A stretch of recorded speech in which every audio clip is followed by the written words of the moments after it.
Né, gente? Pessoal, essa aula é sobre a organização dos elementos químicos, né? Tabela periódica.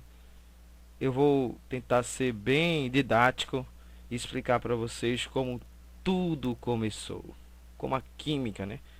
Iniciou seu estudo sobre os elementos químicos. Primeiramente, como todo mundo já sabe, se não sabe, na antiguidade já eram conhecidos alguns elementos químicos, como o ouro, a prata, o cobre, né, o estanho, o carbono, enfim.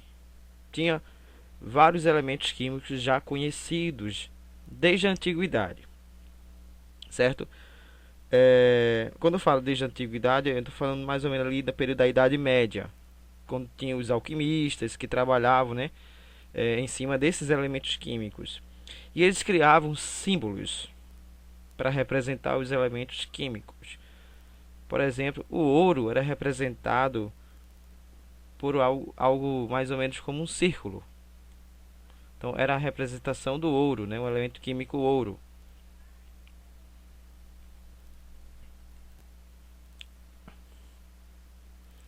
Para representar o ouro, era mais ou menos é, um círculo. O ferro seria mais ou menos assim a representação do ferro. A representação do cobre seria algo mais ou menos assim. A prata parecia uma lua. Então eram símbolos desenhados, certo? Aqui ficou estranho, mas é tipo uma lua assim. Pronto, melhor. Então tudo era representado através de desenhos. Mas isso não era muito legal, né? Porque, por exemplo, o carbono, o ouro era representado assim. O carbono seria a mesma coisa, mas todo preenchido aqui dentro, todo pintado.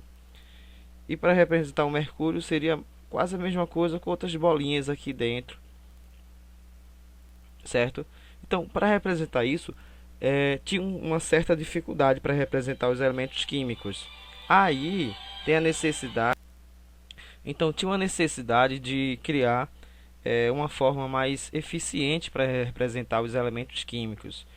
E aí Dalton, ele trabalhou sobre isso através de símbolos também, mas foi o outro cientista chamado é, Benzênios, né? O famoso cientista chamado Berzênio,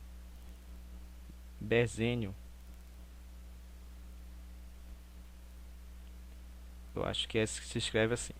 Pronto, esse cara aqui, ele criou uma forma, ele propôs, né, uma nova forma de para identificar os elementos químicos.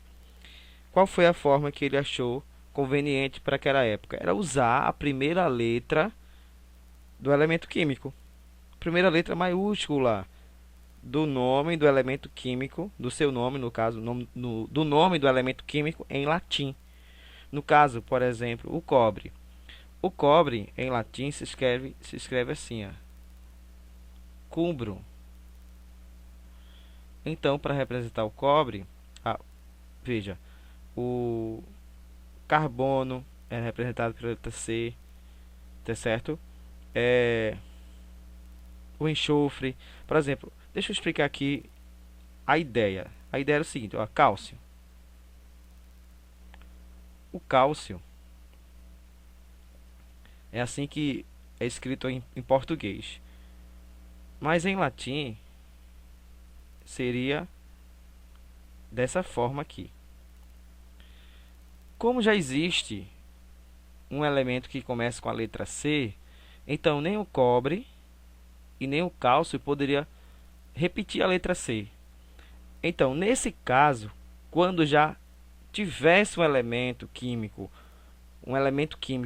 com aquela letra inicialmente em latim, se usava a primeira letra e a segunda em latim. A primeira maiúscula, então aqui seria o C maiúsculo e o U minúsculo, para representar aqui o cobre.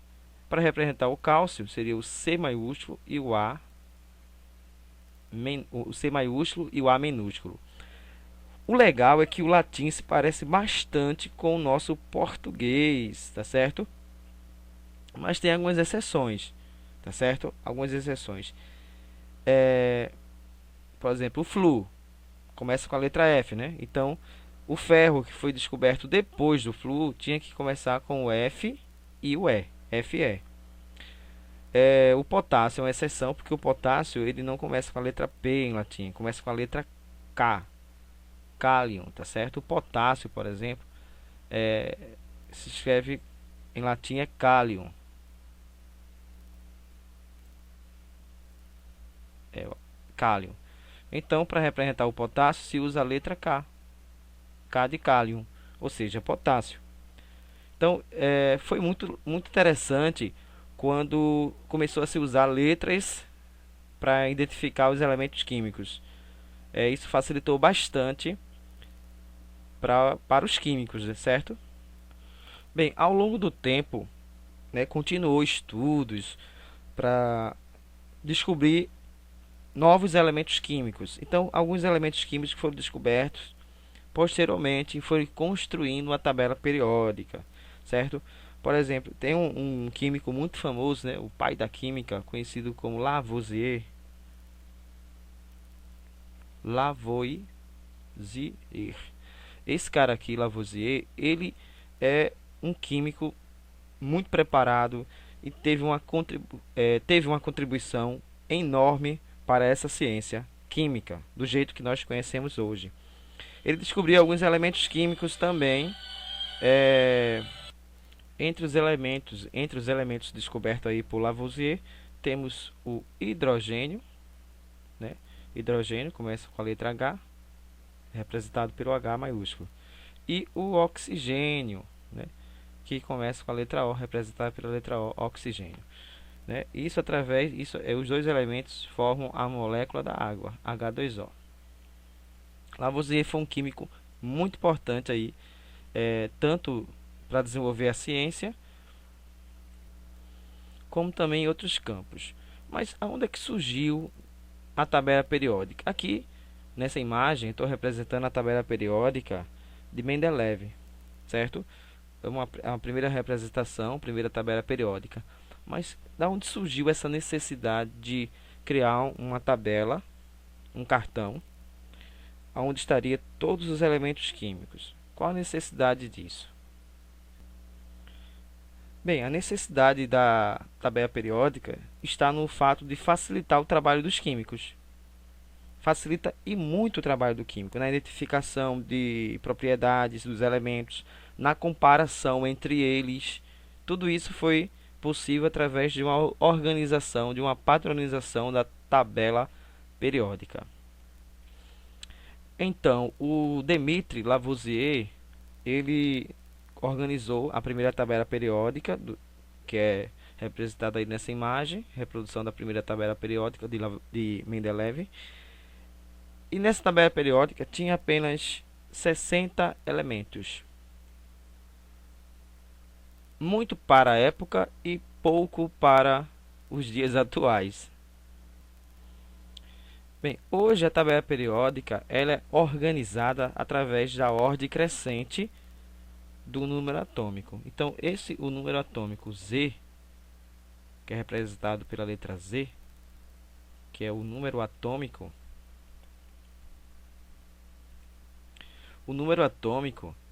ele está na ordem crescente do menor número, que é o hidrogênio 1, e vai crescendo 2, 3. A tabela periódica foi organizada hoje através disso, periodicamente na ordem crescente do número atômico. Então, atualmente é dessa forma, mas nem sempre foi assim. Nem sempre foi dessa forma. No passado, a tabela periódica já foi organizada pela ordem crescente do número de massa. Então, o número de massa daria a ordem crescente do número de massa, era a forma de organizar a tabela periódica. Mas isso deu alguma confusão na época, etc. Tal. Então, hoje usamos o número crescente, é a ordem crescente do número atômico. Então, não esqueça disso. Atualmente, é a ordem crescente do número atômico. Número Z, número atômico. Então, agora a gente vai ver os tipos de elementos químicos, tá certo? Porque são 118 elementos químicos. 118 elementos químicos diferentes organizados na tabela periódica. Então a gente vai tentar, eu vou tentar agora explicar para vocês de uma forma bem fácil a tabela periódica, certo? Eu vou separar os elementos em hidrogênios, entre hidrogênio, metais, ametais e gases nobres. Posteriormente, nessa mesma aula, iremos ver também a divisão, que podemos dividir os elementos químicos em famílias e em períodos. Então, observe essa ilustração aqui da tabela periódica, certo? Essa pequena ilustração, imagem. Aqui, nessa primeira coluna, na primeira linha, nós encontramos um elemento químico conhecido como hidrogênio. Esse elemento químico aqui, ó, o hidrogênio, aqui se encontra o hidrogênio. É um elemento químico único, com características próprias em relação aos outros. Pode se combinar com metais, não metais, semimetais. Está presente em muitas substâncias químicas, entre elas a mais importante para os seres vivos, a água. Ele é um elemento químico presente na fórmula da água. Então, o hidrogênio também é o elemento químico mais abundante no nosso universo. Tá certo? Ele é mais conhecido na sua forma de gás hidrogênio, a fórmula de H2, que é um gás hidrogênio. Ele é mais leve que o ar. Então, o gás hidrogênio também é utilizado para encher balões, certo? Então, falei um pouco aí sobre o hidrogênio. Espero que vocês tenham entendido que é um elemento único, tem características únicas e é um elemento importante. Também é importante conhecer os metais, certo? Na primeira coluna aqui, nessa primeira coluna, do 2 até o 7, nós encontramos os metais alcalinos. E na segunda coluna, encontramos os metais alcalinos terrosos. Nós estamos rodeados de metais o tempo inteiro. Joias, moedas, panelas, peças de carros, de automóveis, fio metálico, tudo à nossa volta, pelo menos tem um pouco ali de metais. Nós estamos sempre ali em volta dos metais, que são elementos. Esses elementos são importantes para o desenvolvimento aí da nossa humanidade. Algumas características que são importantes aí vocês lembrarem sobre os metais é que todo metal, aliás, quase todo metal é um sólido em temperatura ambiente, ou seja, a 25 graus Celsius. Quase todos os metais são sólidos. Por que quase todos os metais? Porque existe um metal chamado o mercúrio. O mercúrio, representado por Hg, ele é o metal que em temperatura ambiente é líquido. Outra característica de metal que eu acho que todo mundo sabe é a respeito do ponto de fusão, certo? O ponto de fusão, que é o ponto que em relação a, veja só, os metais geralmente, né, especialmente os metais de transição, que está situado aqui no meio da tabela periódica, eles apresentam um alto ponto de fusão, certo? Eles são dúcteis. Isso quer dizer que eles podem ser transformados em lâminas, em fios. Tanto aí que o cobre é usado para a fabricação de fios, né? são usados na fabricação de panelas, em outros utensílios domésticos. Por ele ter essa característica de ser maleável, que a gente pode transformar ele em lâminas e em fios. Geralmente, uma característica que todo mundo sabe é que ele conduz muito bem a eletricidade e calor. Então ele é um condutor de calor e de eletricidade. Geralmente se encontra em combinação com outro elemento químico. Por isso precisam passar por uma transformação química para serem isolados. Então normalmente ele está ali combinado com outro elemento químico.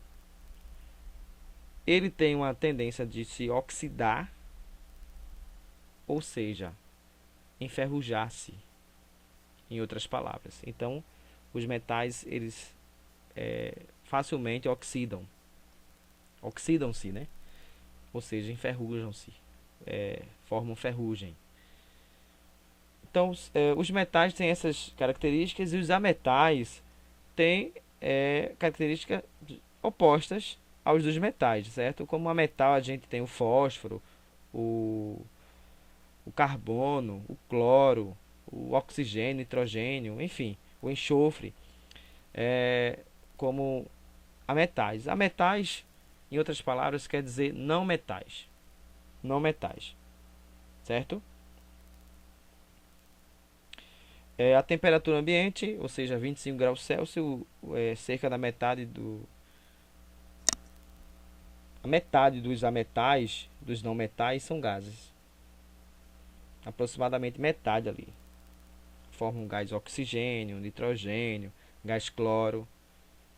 Com exceção do bromo, que é líquido nessa temperatura, né?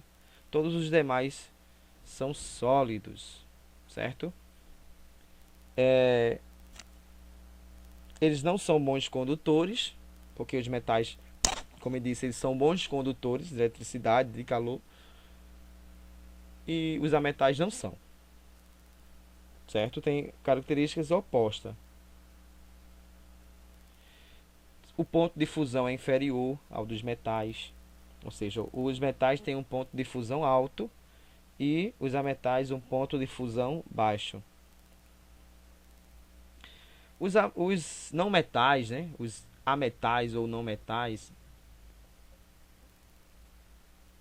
o pessoal usa ametais ou não metais. Tanto faz usar um termo ou outro. Eu posso usar metais ou posso usar não metais. Então, os ametais ou não metais, eles têm vários grupos. Temos, por exemplo, o grupo que vocês precisam saber, que é o grupo dos halogênios. Halogênios. O grupo dos halogênios, a gente tem o Flu, representado pelo F. Temos o cloro, representado pelo Cl. O bromo, pelo Br. O iodo, pela letra I, maiúscula. E o astato, pela letra T. Então, esses elementos aqui, conhecido como halogênios, eles estão aqui no grupo 17, na família aqui 17, os halogênios, certo? É um grupo importante que vocês precisam conhecer os nomes desses grupos aqui. Como também preciso conhecer os gases nobres, tá certo? Quais são os gases nobres? Os gases nobres, quais são? Tem o hélio, representado pelo He, o neônio, representado pelo Ne, o argônio, representado pelo Ar, o criptônio, representado pelo Kr, o xenônio, representado pelo Xe, o radônio, representado pelo Rn. Esses são os gases nobres, tá certo? É a última família, a última coluna ou família aqui da tabela periódica, aqui o 18. Aqui está os gases nobres. Também vocês precisam ter esse conhecimento básico, conhecer quem são os gases nobres.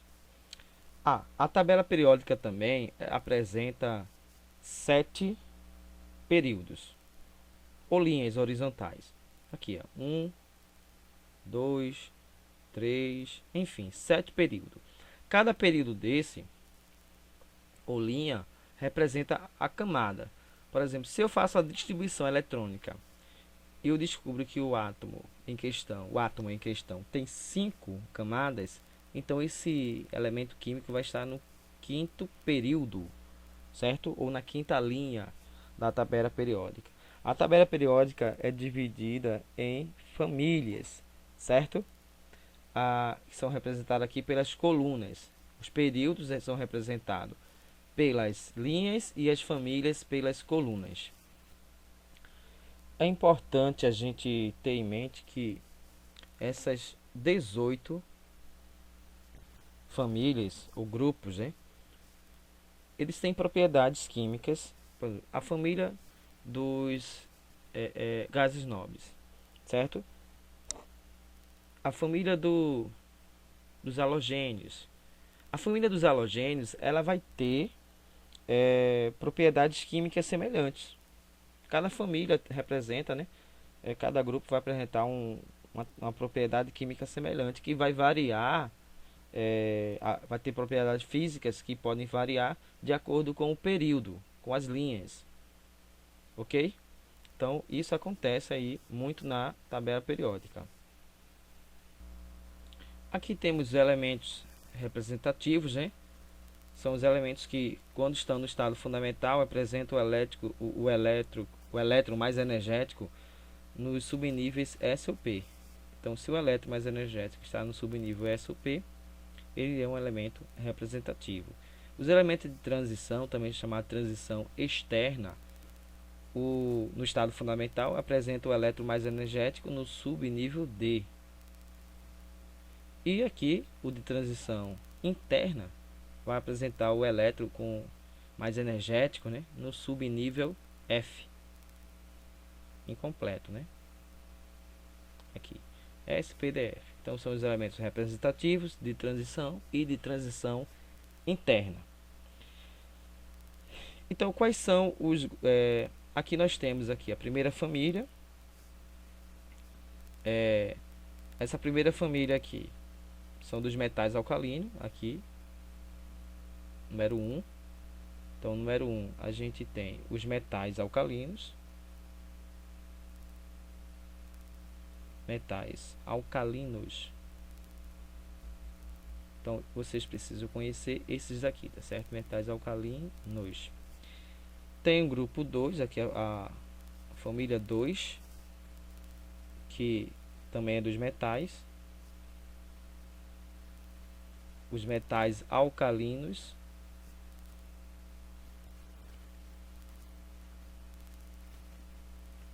Terrosos. Nome grandão, né? Metais alcalinos terrosos. Aí a gente vem aqui para o 16,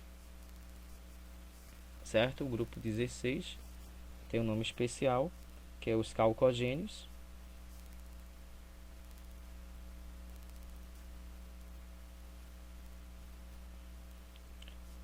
Temos o 17, que eu já falei aqui, são os halogênios.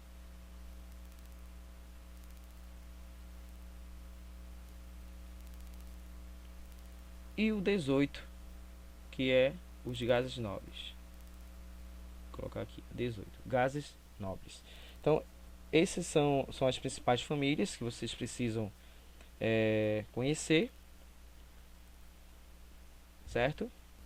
Bem, essa imagem aqui, ela é bem representativa. Tem destaque aqui para o hidrogênio.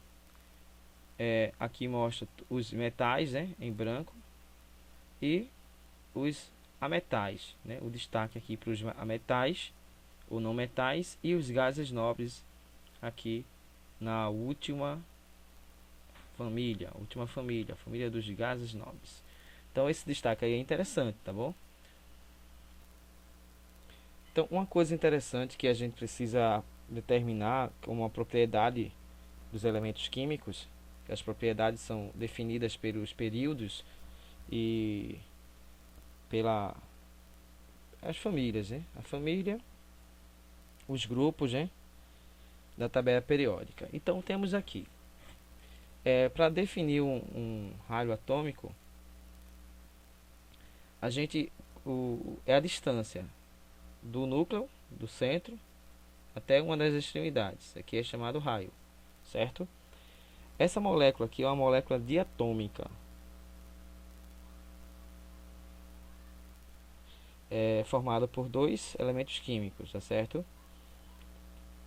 Então a distância do núcleo até a última camada, a camada de valência, é o raio, que a gente chama de raio, ok? Raio atômico, raio atômico. Porém, aqui, se for uma molécula diatômica, a gente tem a distância aqui do núcleo de um elemento até o núcleo do outro elemento. Então essa distância aqui, você usa essa fórmula. O raio seria essa distância dividido por 2. É fácil. No caso aqui, de uma molécula diatômica.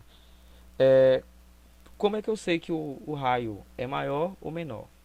Quando a gente observa a tabela periódica, nesse sentido aqui, da direita para a esquerda, vai ter um aumento do tamanho do raio atômico.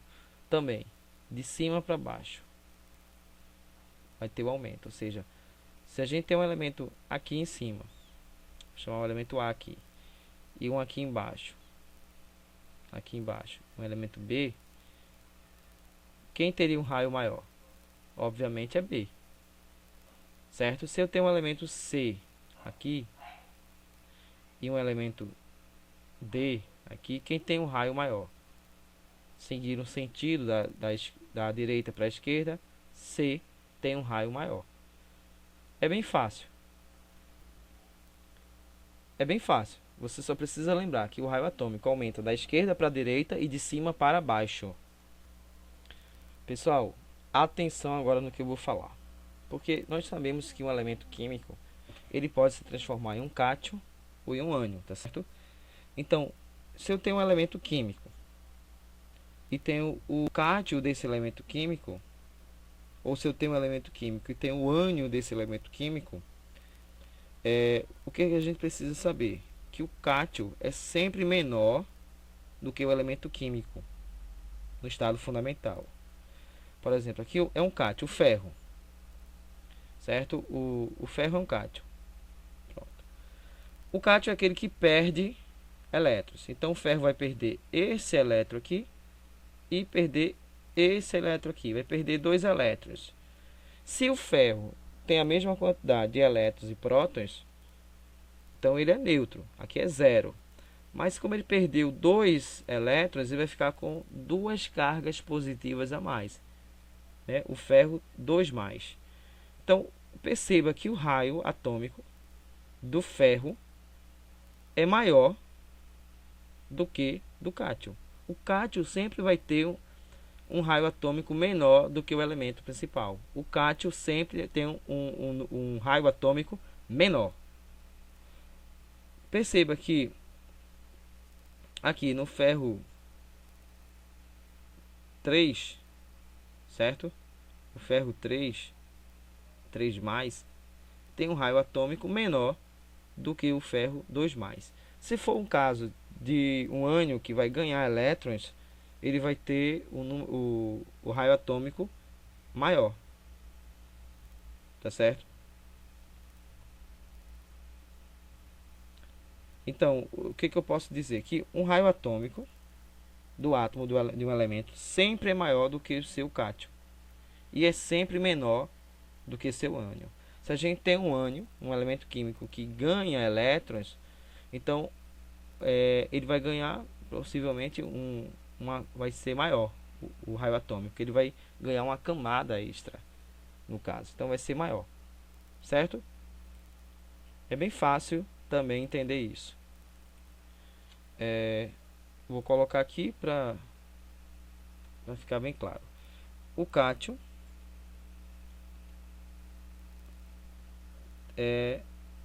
sempre será menor.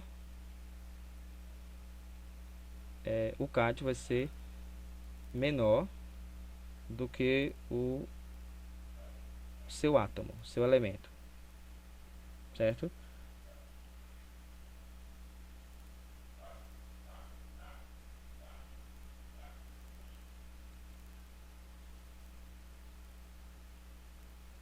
E o ânion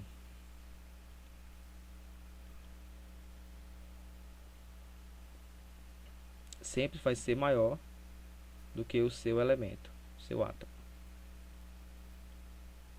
Ok? Então vamos continuar agora, falar sobre algumas espécies que têm propriedades isoeletrônicas. Vamos lá, gente. Aqui tem espécies isoeletrônicas. Isoeletrônicas. O que são espécies eletrônicas, professor? São espécies que têm o mesmo número de elétrons. Todos vão ter o mesmo número de elétrons. Ok, o alumínio mais 3, o magnésio mais 2, o sódio mais 1, o flúor menos 1, o oxigênio menos 2, o nitrogênio menos 3. São elementos diferentes, mas todos têm o mesmo número de elétrons. Como determinar quem deles tem o raio atômico? Aqui você está vendo a imagem, certo? Mas se eu colocasse numa questão, ou se você estivesse fazendo uma prova, tivesse uma questão dizendo que duas espécies isoeletrônicas, por exemplo, o sódio, Na1, e o flúor, F-1. Quais desses dois tem o raio atômico maior? Bem, é fácil. Quando aí vai na questão, vai dar provavelmente o número atômico do flúor e vai dar o número atômico do ferro. Sabendo que o número atômico do ferro não, perdão, o número atômico do sódio, que é 11, e o número atômico do flúor é 9, quem tem o maior número atômico? Quem tem o maior número atômico é o sódio, tem 11. Se ele tem o maior número atômico, o raio dele vai ser menor. Então, em espécies isoeletrônicas, quanto maior o raio, o número atômico, perdão, quando maior o número atômico, menor será o raio, certo? Perceba que o alumínio mais 3 tem um número atômico de 0,68 e o número atômico do nitrogênio é 7. Tem o mesmo número de elétrons do que o alumínio mais 3.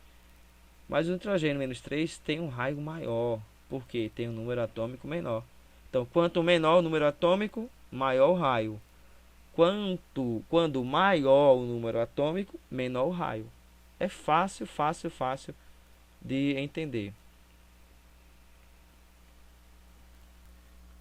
Pessoal, você já deve estar aí cansado, porque química realmente é um pouco difícil, um pouquinho só.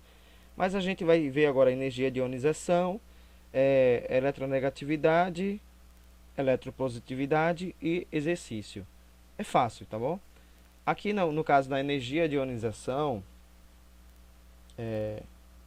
deixa eu escrever aqui.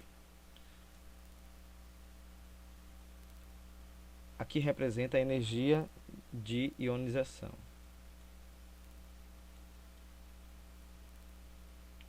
Certo?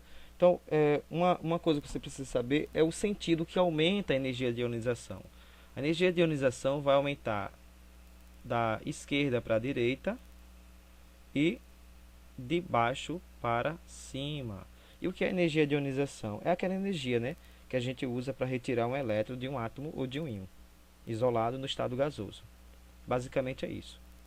Então, essa energia de ionização, ela aumenta do sentido da esquerda para a direita e de cima para baixo. Ok? É fácil. Bem, agora a gente vai ver a eletronegatividade. eletronegatividade. Que é isso?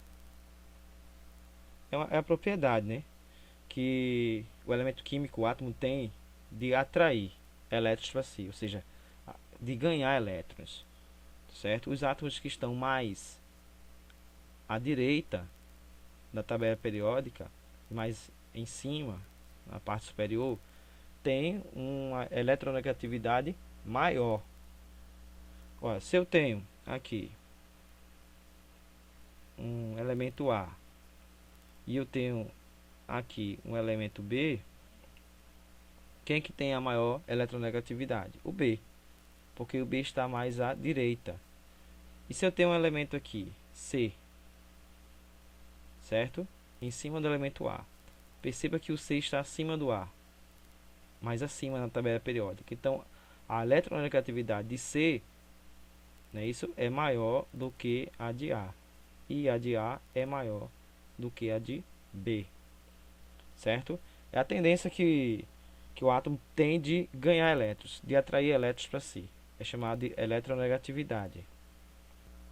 Eu gostaria que vocês notassem que anteriormente eu falei sobre a energia de ionização, que também tem o mesmo sentido da eletronegatividade, ou seja, a energia de ionização aumenta da esquerda para a direita e de cima para baixo, e a eletronegatividade também aumenta da esquerda para a direita e de cima para baixo.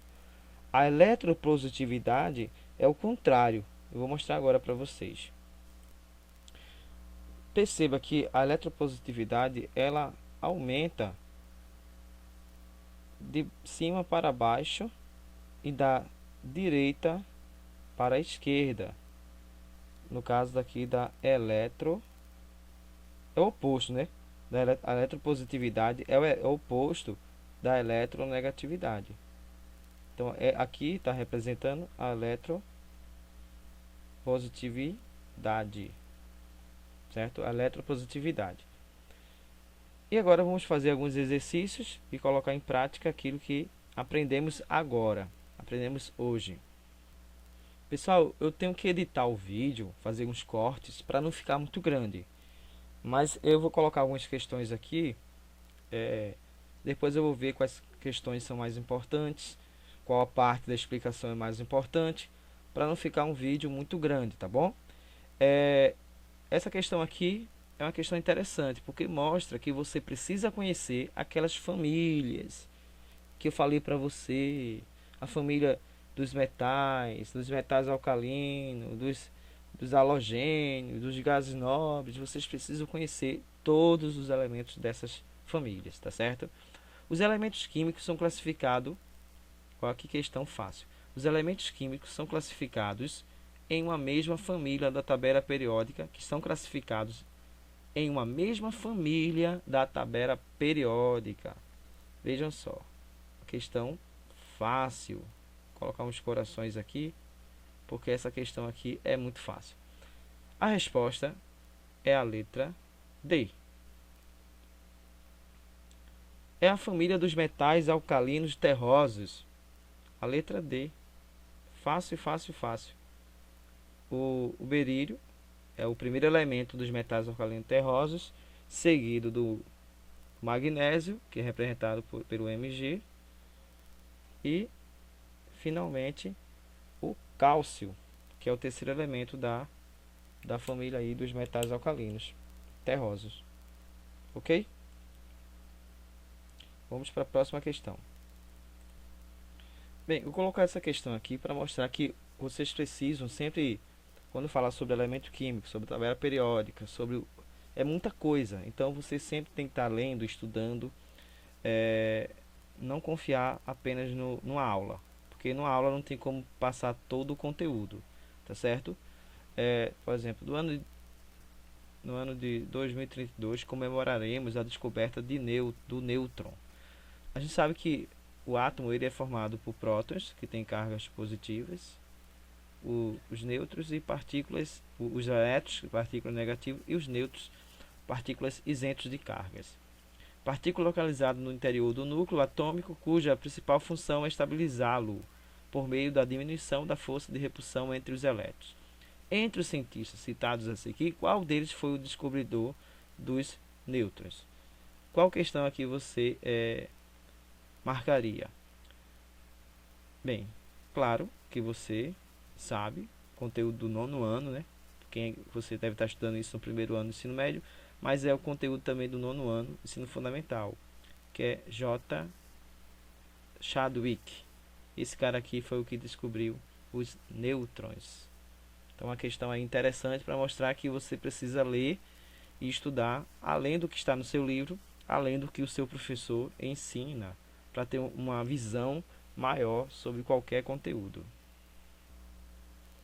Outra questão aqui, nível bem abaixo, né, do que vimos na aula, mas é o seguinte, é bom sempre entender do que a gente está falando. Estamos falando sobre átomos. Existe essa questão aqui, você pode ler e tente marcar aí qual opção aqui você marcaria. Leia a questão e qual opção você marcaria, né? Tem aqui um modelo atômico proposto pelo cientista, que é um dos cientistas aqui abaixo, que ficou conhecido como pudim de passas. E a gente tem o modelo atômico de Dalton, que ficou conhecido como bola de bilhar, bola de sinuca. O modelo atômico de Rutherford, que ficou conhecido como modelo planetário. Então, temos aqui o modelo atômico de Thomson, que ficou conhecido como modelo de pudim com passas, pudim de passas. Então, uma questão extremamente fácil. Essa questão é simples, é fácil. A gente não perde nem tempo para responder uma questão como essa. Mas se você tem essa dificuldade, então leiam, estudem, pesquisem, porque um estudante que quer fazer um vestibular, fazer uma faculdade, entrar num curso desejado, tem que saber que ele é uma concorrência, que ele quer, mas outro também quer, e não tem vaga para todo mundo. Então ele tem que estudar, mostrar que é merecedor de entrar no curso desejado. Então, estudo, muito estudo. Então, aqui uma questão da PUC de São Paulo, uma questão que vamos analisar aqui, né? A tabela periódica moderna atual está disposta na ordem crescente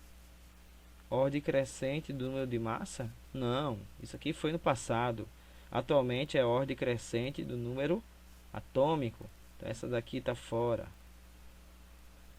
Todos os elementos que possuem um elétron e dois elétrons na camada de valência são respectivamente metais alcalinos e metais alcalinos terrosos. Sim, os metais alcalinos têm um elétron na camada de valência e os metais alcalinos terrosos dois elétrons na camada de valência. Certo? Desde que o número quântico principal dessa camada é n diferente de 1. Correto, está certo aqui. Então o 2 está correto. Em um mesmo período, os elementos apresentam o mesmo número de níveis. Claro, se ele está no mesmo período, todos os elementos que estão no mesmo período da tabela periódica, ele tem o mesmo número de níveis, ou seja, o mesmo número de camadas.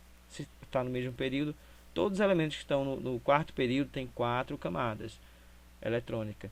Todos que estão no quinto período, 5 camadas eletrônicas. Então, aqui é verdadeiro. Em um grupo, família, né, os elementos apresentam o mesmo número de camadas? Não. Aqui é período. Os períodos, sim, como a gente viu anteriormente. Nas famílias, não. Certo? Se fosse aqui, no mesmo período, eles vão apresentar o mesmo número de camadas? Sim. Mas da mesma família? Não. Aqui está errado. Então a gente já pode concluir que a resposta só é verdadeiro o 2 e o 3. Então a letra C. Fácil também, uma questão fácil para se resolver. Próxima questão, bem fácil aqui também, né? Com relação à classificação periódica moderna dos elementos, identifique a afirmação verdadeira. Então, só tem uma afirmação verdadeira, né? Em uma família, Os elementos apresentam geralmente o mesmo número de elétrons na última camada, na camada de valência, CV, camada de valência, verdadeiro. Então a resposta aqui já é a letra A, né? Então, a mesma família, sempre os elementos apresentam, assim, sempre não, tem exceções, né? Mas geralmente, né, o mesmo número de elétrons na última camada. Então a informação aí, será que tem uma aqui parecida que pode estar verdadeiro, né? A tabela periódica, os elementos químicos estão colocados em ordem crescente do número de massa. A gente já viu que isso aqui é falso. Isso aqui é falso. Em uma família, os elementos apresentam propriedades químicas bem distintas. Distintas quer dizer diferente, ou seja, falso. Isso aqui é falso. Tem propriedades bem parecidas, na verdade, né? Propriedades químicas parecidas na mesma família, então é falso. Em um período, os elementos apresentam propriedades químicas semelhantes, não necessariamente, porque vai variar, né? Essas propriedades. Então aqui é falso. Todos os elementos representativos pertencem ao grupo B da tabela periódica, também é falso, né? Então a única verdadeira aqui é a letra A, fácil de resolver. Então vamos continuar aqui, né? Uma questão da FUNESP. Considerando-se as propriedades dos elementos químicos e a tabela periódica, é incorreto afirmar. É muito cuidado com isso aqui, é incorreto. Porque você vai ler na questão e pensa que é para marcar sempre a questão correta.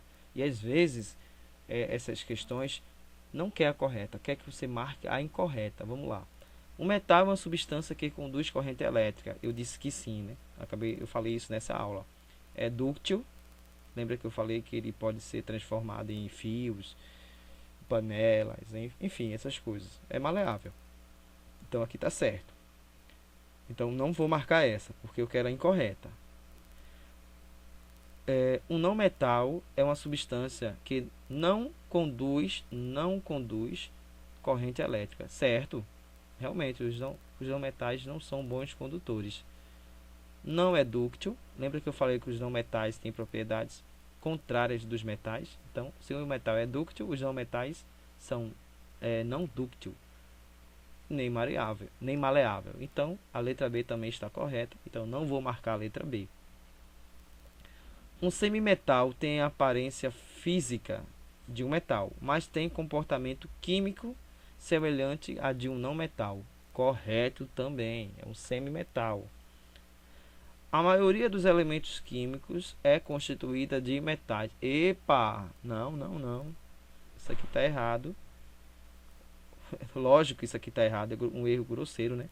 Dizer que a maioria dos elementos químicos é constituída de metais. Não. Tá certo?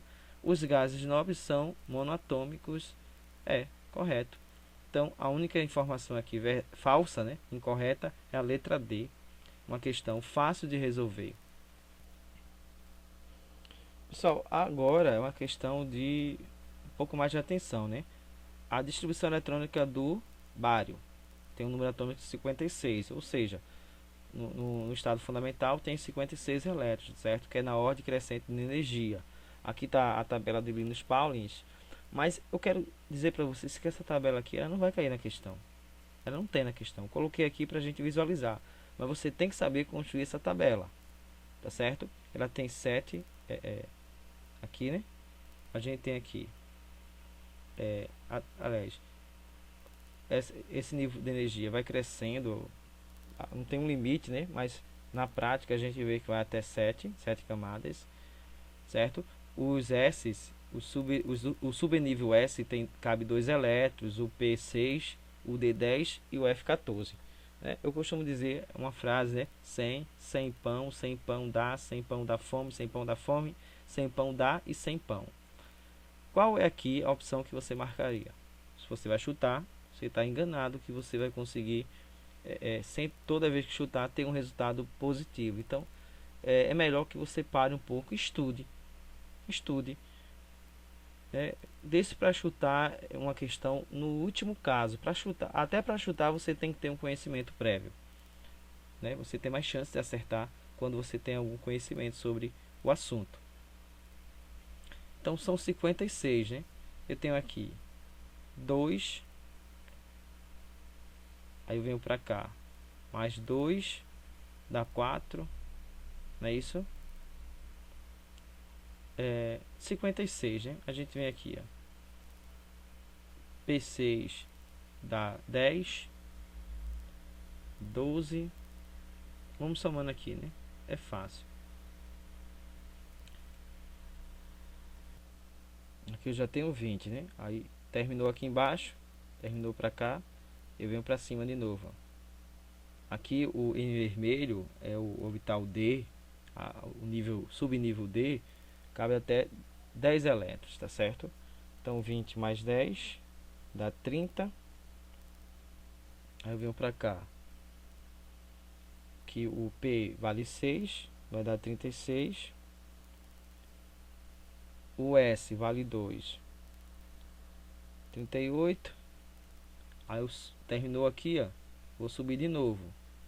O D vale 10, né? Então 38 mais 10, 48. Mais 6, 54. Para chegar a 56 falta pouco, né?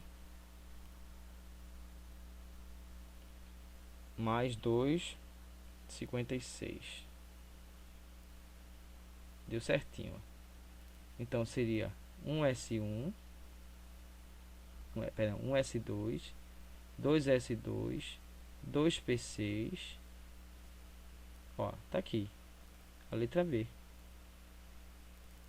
Ó, 2P6, 2P6, 3S2, 3S2, 3P6, 3P6, 4S2, 4S2, 3D10, 4P6, 5S2, 4D10, 5P6 e 6S2. Aqui é a distribuição. Agora, imagine uma situação que eu pedisse a distribuição em camadas. Então, aqui é a primeira camada, é a camada K. Tem 2 elétrons. Temos a segunda camada, que é a camada L, 8 elétrons. Temos aqui a terceira camada.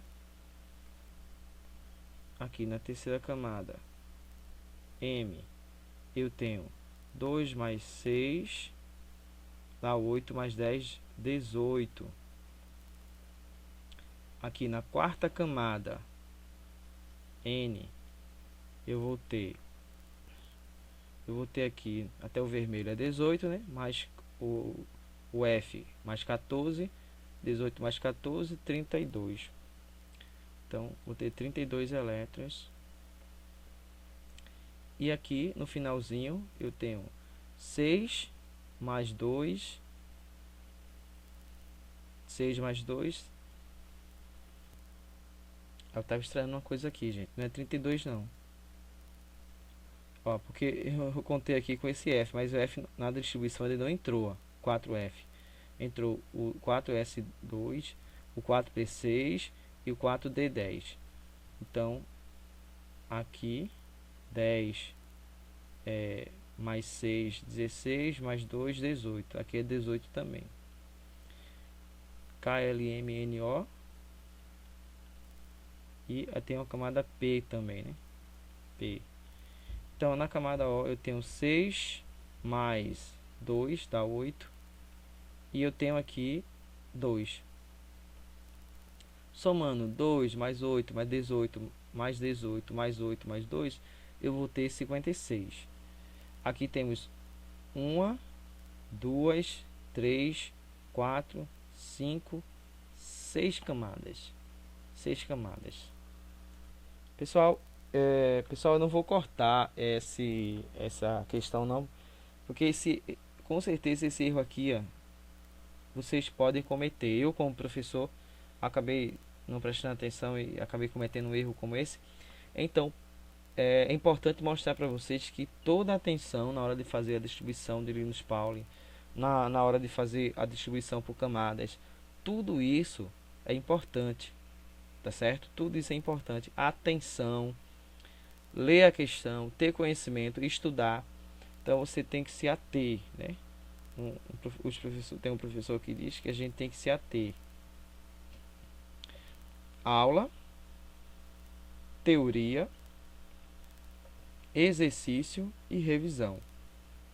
E eu desejo a todos uma boa prova, de coração mesmo. Que vocês estudem, leiam o conteúdo no livro, tente fazer alguns exercícios, procure fazer bastante exercício e revise antes da prova. Até a próxima, se Deus quiser. Tchau, tchau.